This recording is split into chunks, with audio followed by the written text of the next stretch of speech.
Sure, you're going to see a very strong Bayesian influence throughout Chicago. A lot of international style buildings.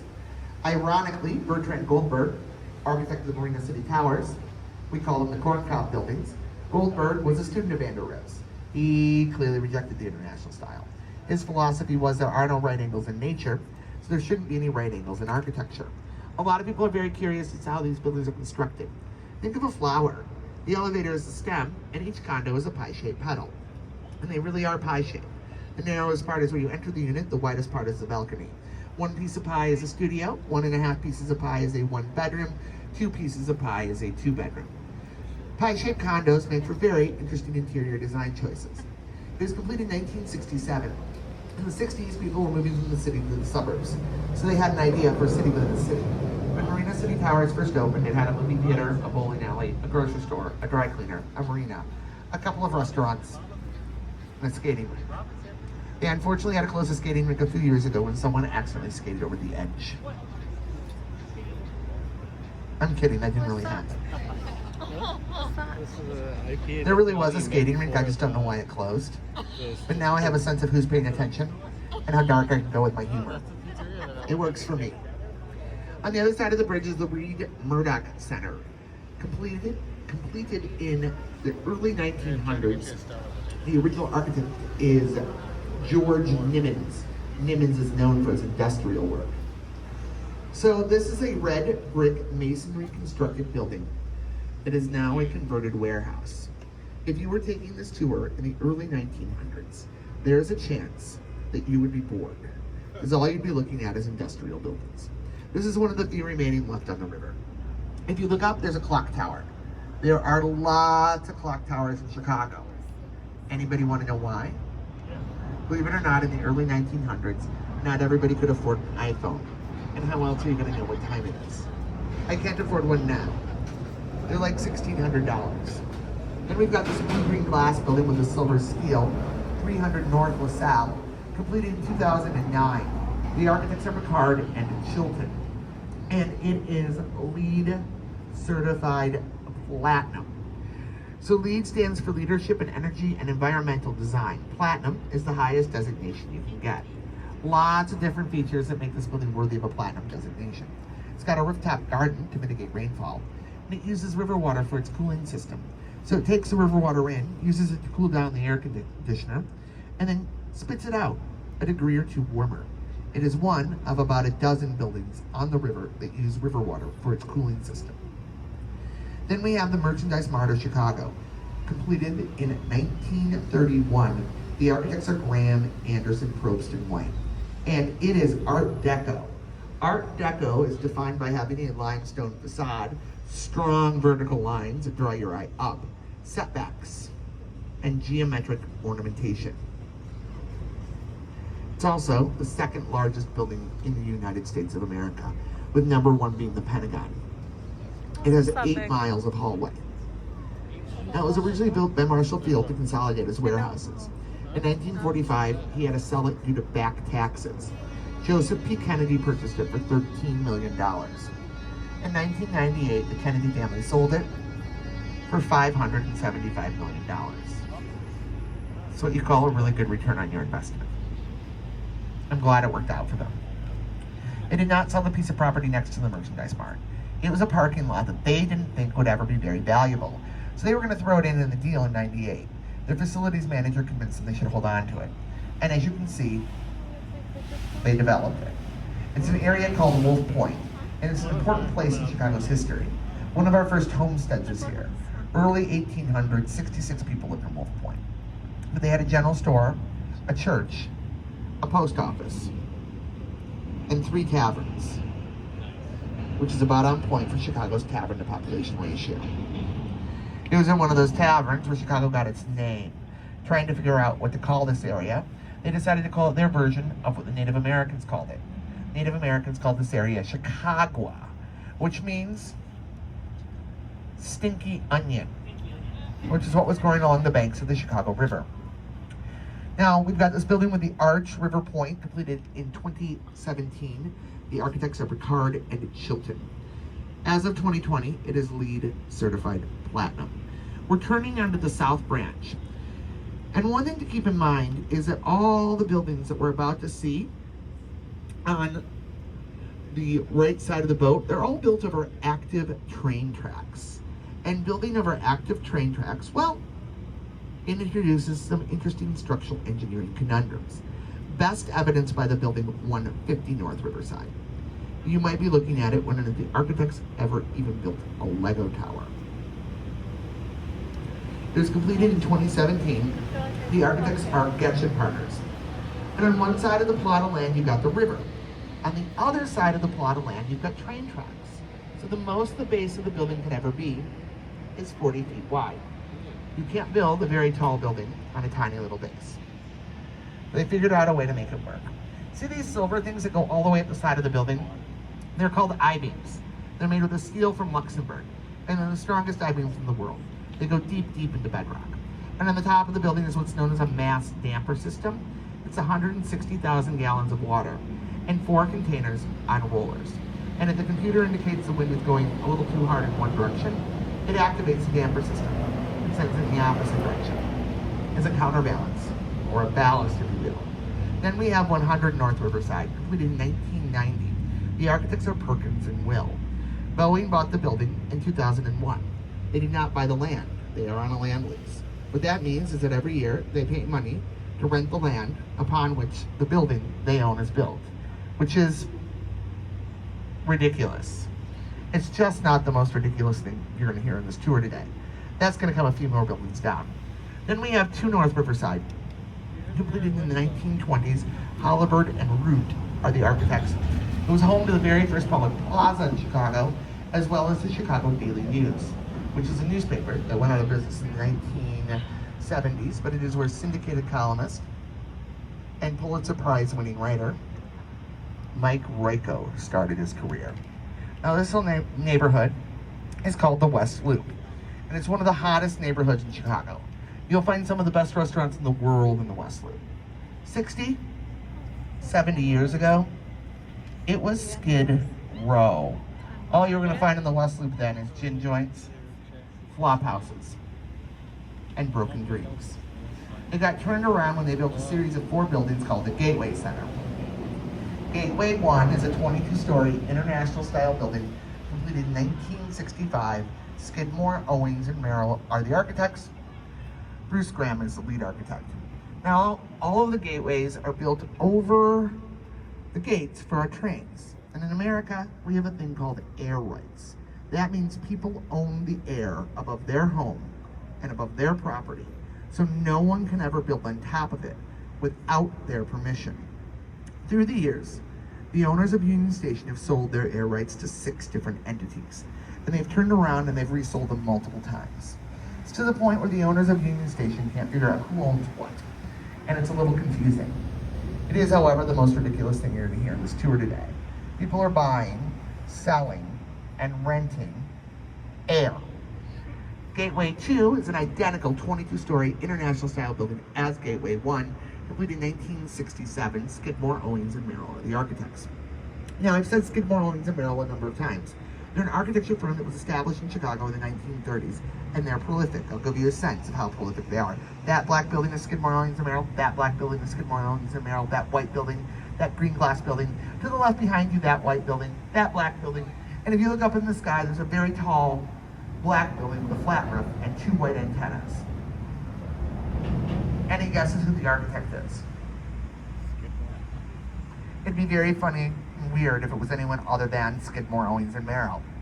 A friend of mine calls this Skidmore Row. Now, this is the tallest building in the city of Chicago, the 3rd tallest in the United States of America, and the 26th tallest in the world. It is 1,454 feet tall. When it was completed in 1974, it was the tallest building in the world, and it remained so for 24 years. It was built to be the world headquarters for Sears. They actually sold the building and moved to the suburbs in the 1990s. Not a lot of people realize they sold the building because the new owners let us just keep calling it the Sears Tower for over a decade. After 9/11, people didn't want to work in skyscrapers anymore, let alone one of the tallest in the world. So as their leases expired, the tenants moved out, and the building had very low occupancy. So along came the Willis Insurance Group. They're headquartered out of London. They're the brokerage for the Titanic. And they came along and they offered a way for the building to stay afloat.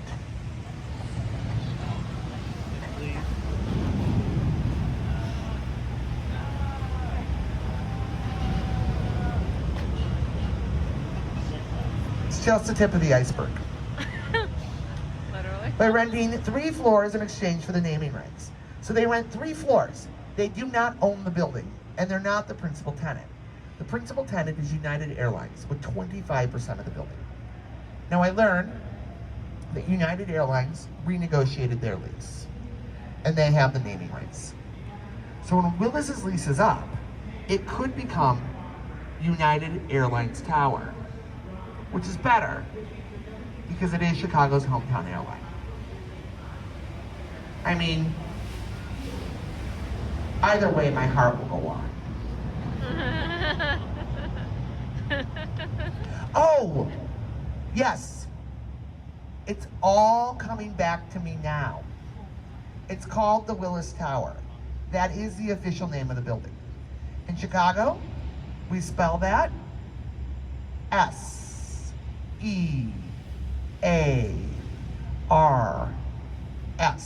Sears Tower. Sears. On the 103rd floor is the observation deck. On a clear day, you can see Michigan, Indiana, Illinois, and Wisconsin. The latest addition to the observation deck is what's called the ledge. The glass boxes that people step out on and they look down. Now the ledge has multiple layers of glass. The top layer is a protective coating that keeps it from getting scratched.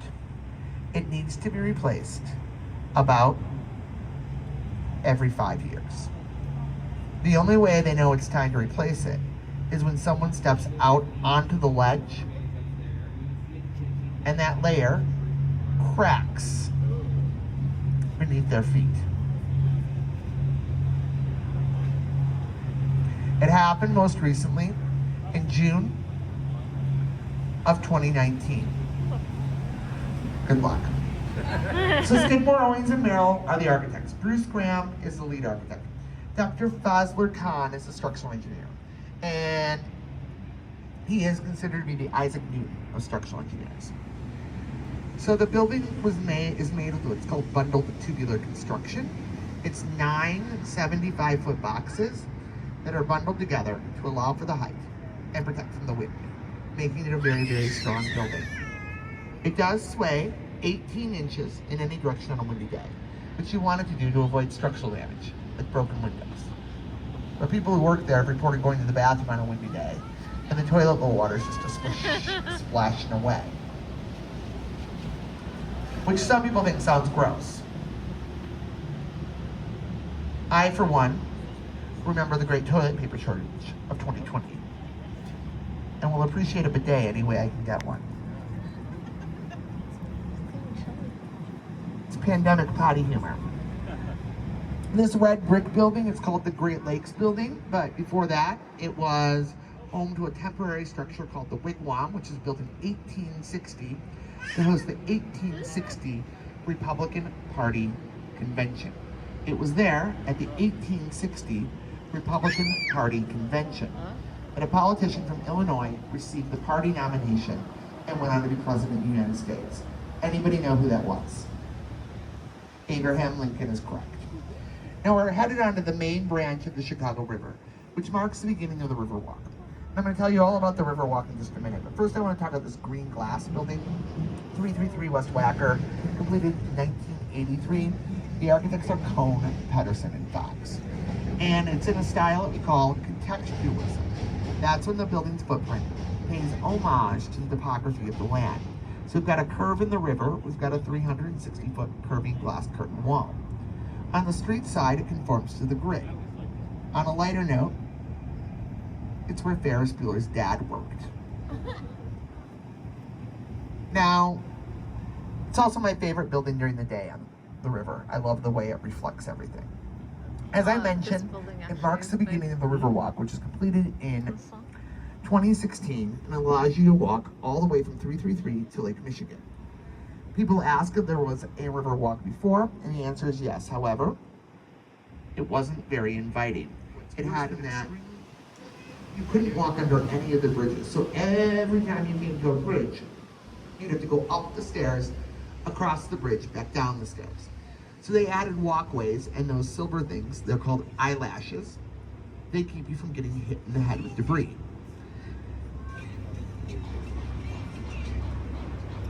What's silver thing?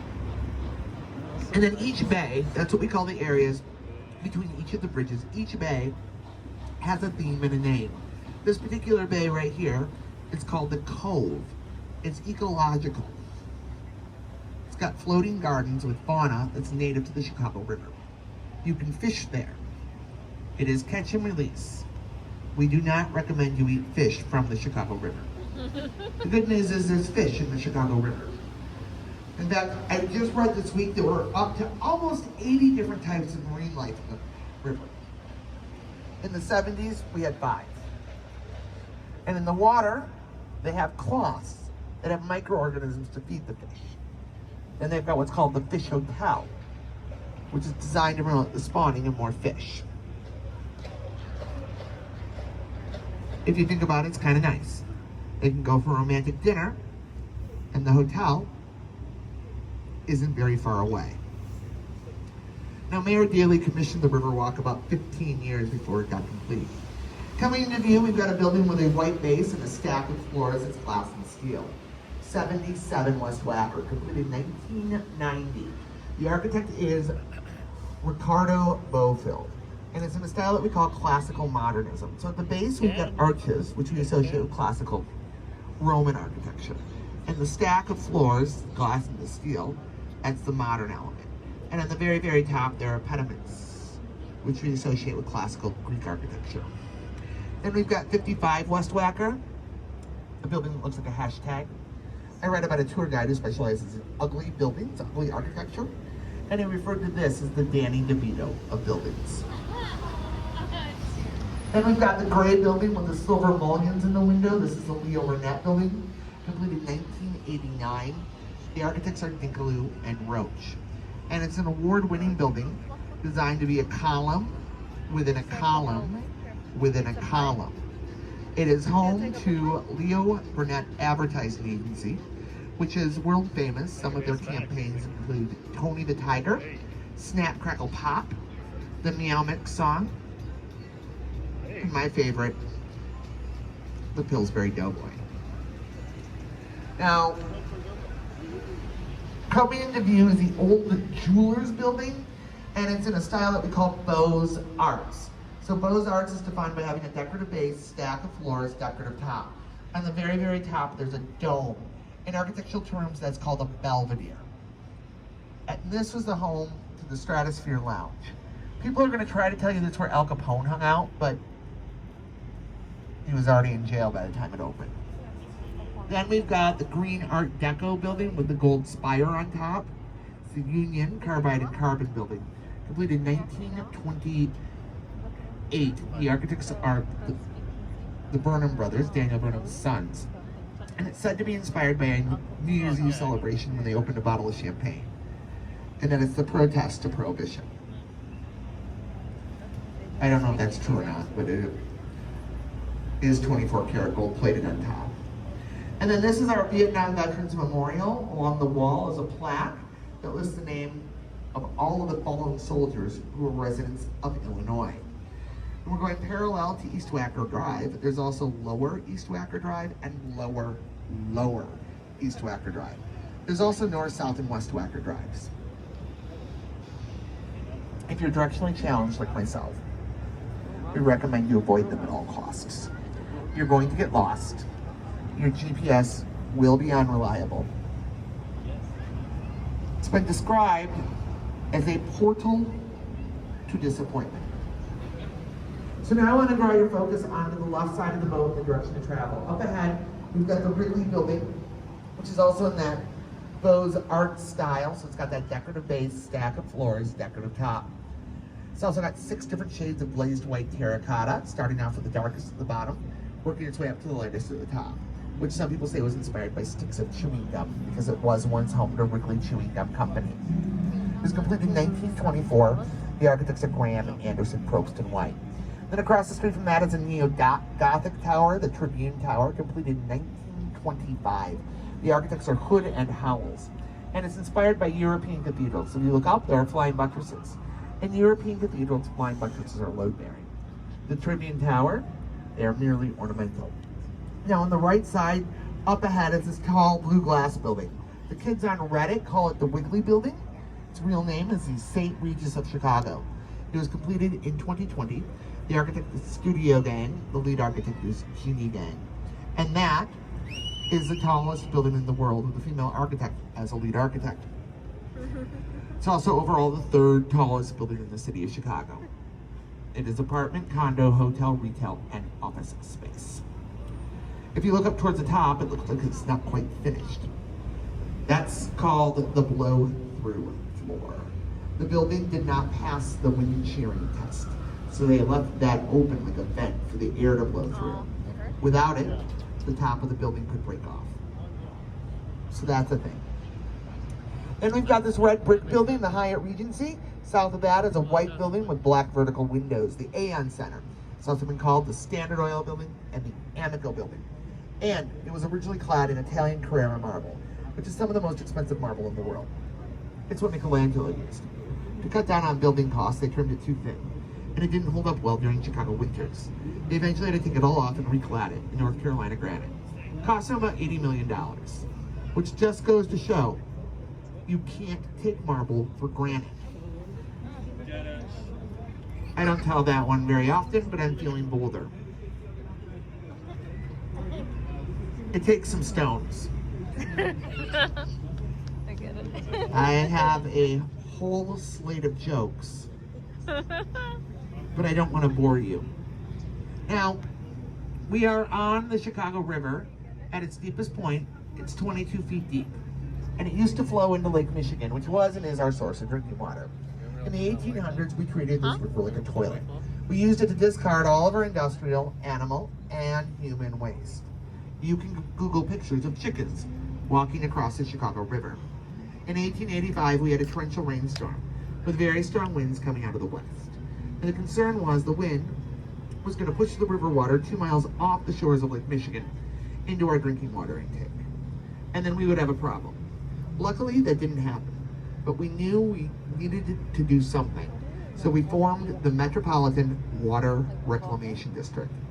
If you are not from Chicago, you might think you're going to hear an inspiring story on how we were pioneers in cleaning up our water. No, I'm going to tell you how we made our problem someone else's problem.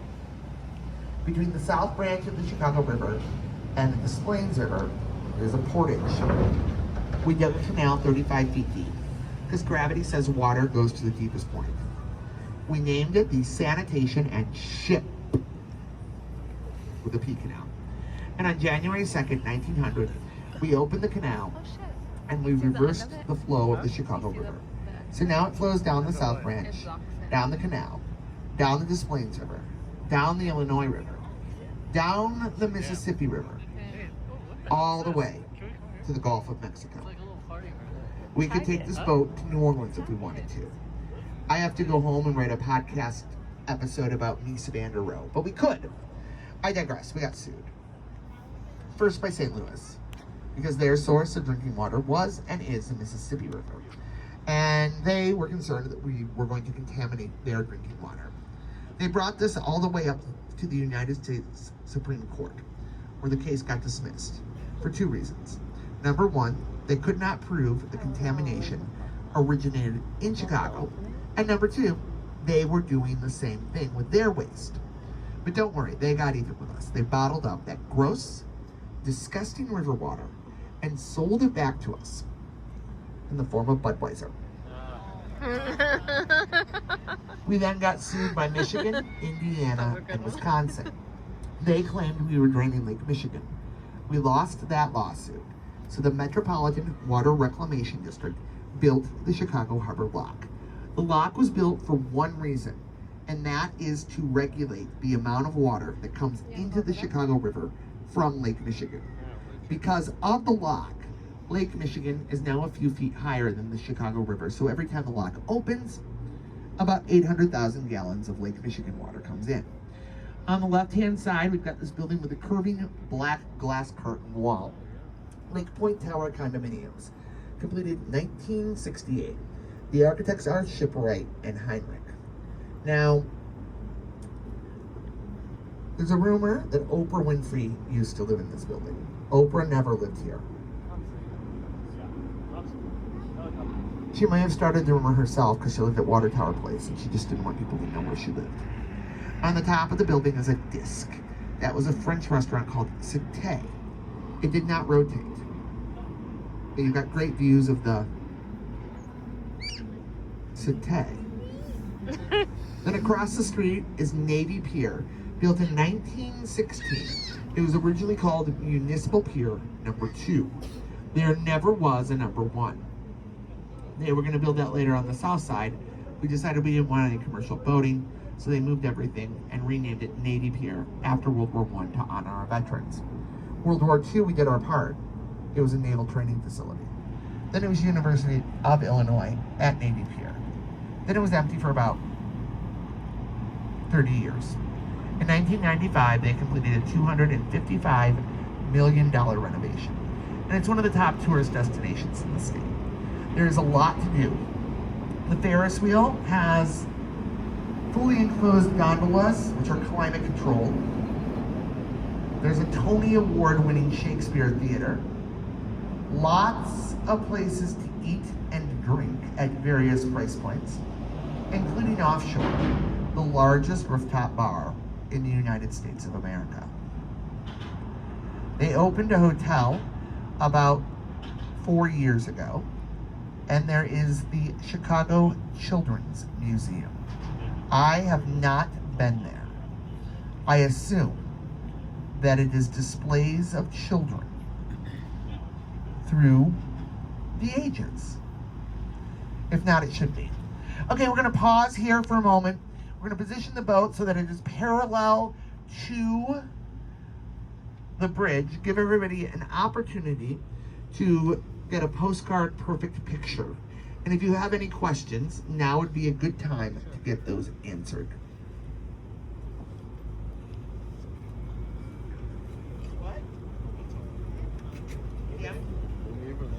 A little bit is appropriate for a river architecture tour. If you're interested in knowing more, come see me at the end of the tour, and I can make recommendations for podcasts, including that of my own. Now, Chicago is considered to be one of the top 10 most beautiful skylines in the world. I am biased. I think it's the most beautiful. But it is inarguably one of the top 10. And that was made possible by a tragedy. On October 8, 1871, the city of Chicago caught on fire. At the time of the fire, the population was 300,000. During the 2 days of the fire, 1/3 of the city burned to the ground. What that means, 17,000 homes and businesses were destroyed, leaving 100,000 people homeless, and 250 people died. It was a tragedy by any stretch of the imagination. It was also an opportunity because it gave us a second chance to build a second city. And that's why we're called the Second City.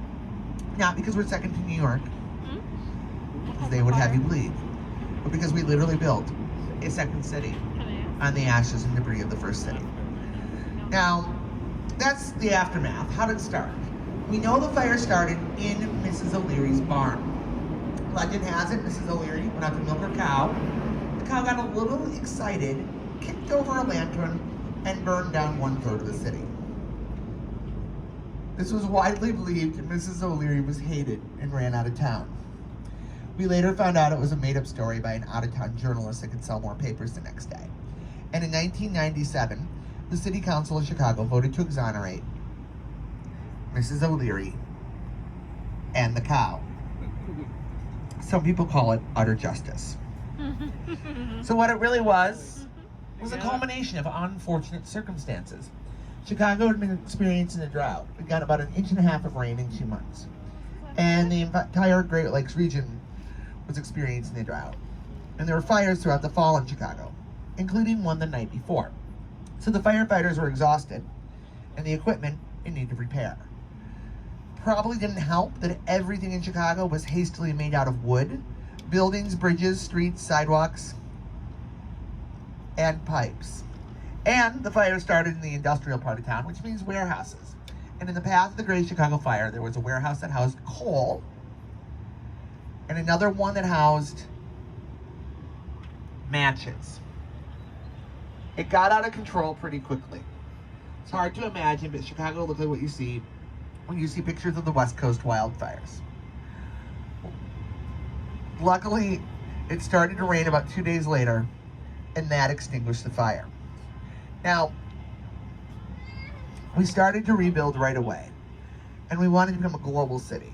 We found out the World Columbian Exposition was coming to the United States of America. And what a better way to put Chicago on the map than by hosting a World's Fair. So, we sent our very best politicians to Washington, D.C., and they lobbied their little hearts out. And we ended up getting awarded the fair, which is great for us, but it made New York a little bitter.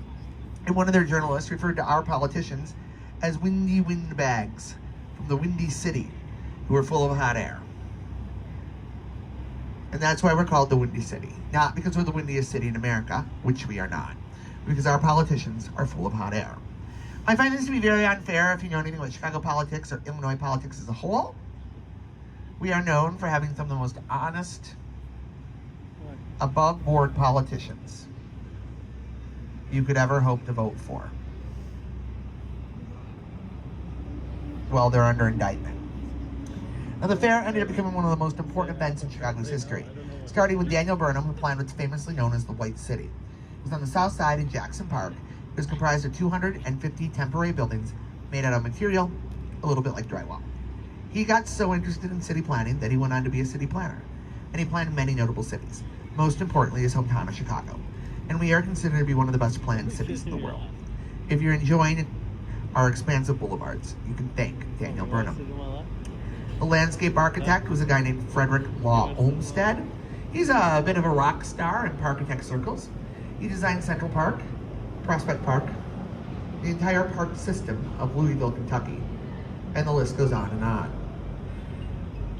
Now, fairs highlighted the greatest innovations of the day. Think of it as the tick-tock of its time. So what was trending in 1893? Well, the previous World Fair was held in Paris. Does anybody know the centerpiece of the Paris Fair? Eiffel Tower. Burnham and the gang, they wanted to out Eiffel. So they found their very own structural engineering marvel called the Ferris wheel. That's right. Very first Ferris wheel in the world was right here in Chicago. It was over 200 feet tall, made partially out of wood. It had 60 gondolas, which held about 30 people each. And it took 20 minutes to get around.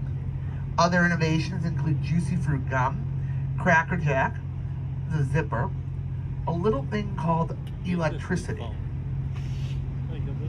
I think that stayed current.